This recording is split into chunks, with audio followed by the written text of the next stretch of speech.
So the information will be available on premiums, deductibles, out-of-pocket costs.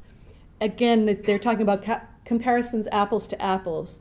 And there's also going to be help available. There's through the website, www.healthcare.gov, through call center, and we give you resources at the end of the presentation.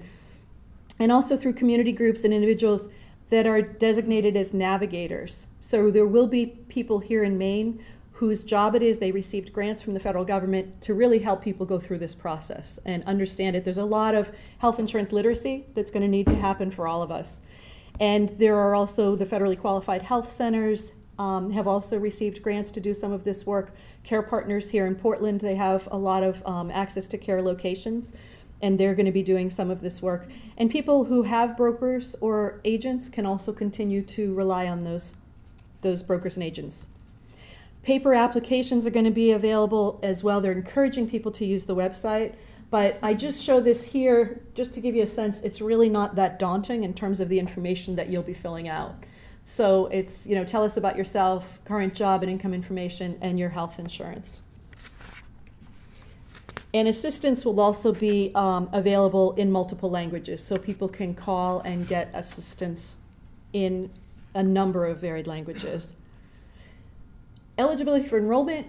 For Maine people to be eligible, you must be a resident of the state of Maine and be a U.S. citizen or national, or a non-citizen who's lawfully present in the U.S. for the entire period of enrollment. Okay, so that's how that's working.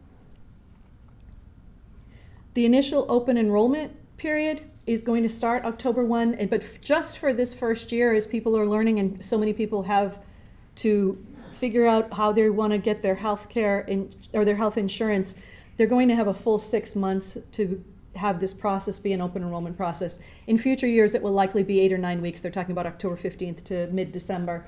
So if you enroll during the initial open enrollment period, if you want coverage to be effective January 1, and for folks who may need that coverage, maybe they're coming off something else, you want to enroll on or before December 15th.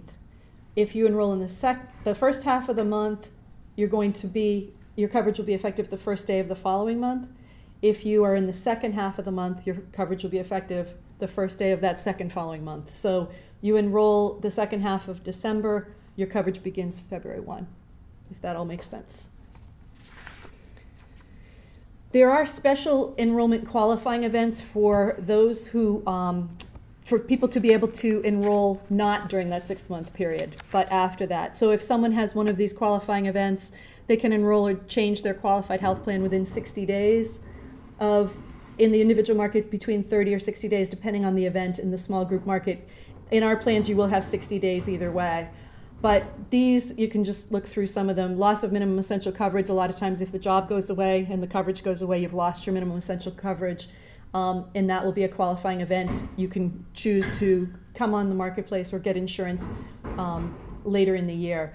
If you gain lawful presence, if you have a baby, I mean, these are all things that we're going to all be familiar with some of these.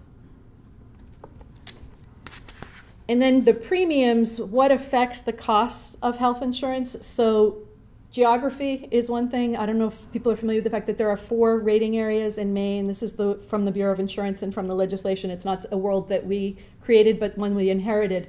So geography will affect what people's, you put in your zip code, and it will affect what your premiums will be. This is true for all insurers